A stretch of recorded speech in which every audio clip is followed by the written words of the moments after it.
President Obama's remarkable commencement address at the Air Force Academy today. But first, let's listen to what the President had to say.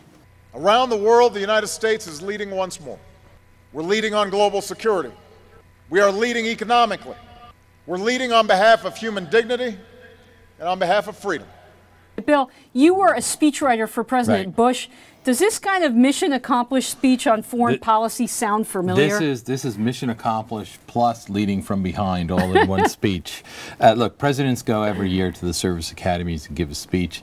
President Obama's followed a similar kind of pattern. You're the greatest, you know, guys in the Army and the Navy or Air Force, wherever it happens to be. And an upbeat thing, attacking people who say America's in decline and so forth. And so in terms of the words, there's not much to quibble with in terms of the words. The question is, he's making a big bet.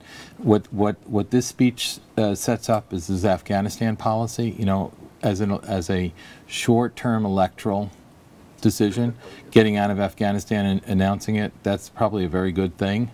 It's a big gamble whether Afghanistan's going to be able to consolidate the gains we've made over the years. Bill, is there an argument here that the President does deserve credit for some of the accomplishments that he talked about today?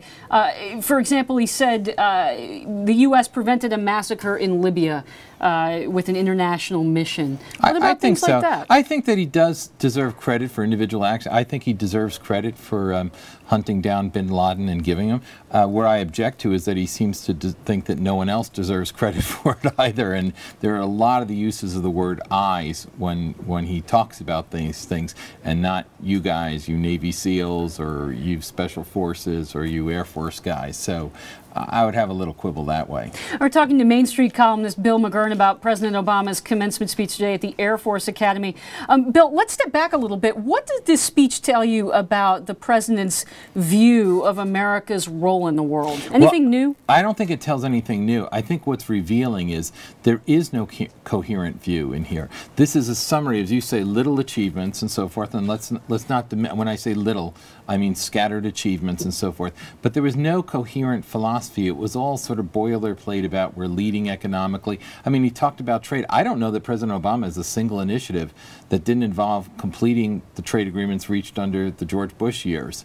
So it's all this kind of vague, you know, feel-good stuff. America's respected again. Look, in the Middle East, the surveys show that, you know, we're as unpopular as we were under George Bush. I happen to think that's not a big deal when it comes to our foreign policy. That shouldn't be a priority. But those were the measures he used before, and now we're switching the measures. So I hope it's right. I hope it's true. I hope what he says is true. I hope that Afghanistan will be stabilized. I hope all these things are true. It does seem to me a big bet.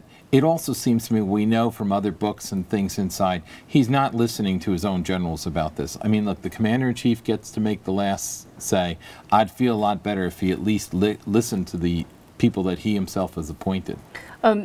Bill, let's talk a little bit about the politics here.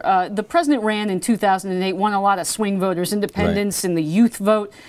Is this kind of mission accomplished, America is really leading in every single aspect that we can think of in the world? You know, that kind of hopeful, positive vision. Is that who he's aiming at here? I mean, who is the speech targeted at? Look, it's targeted at several different people.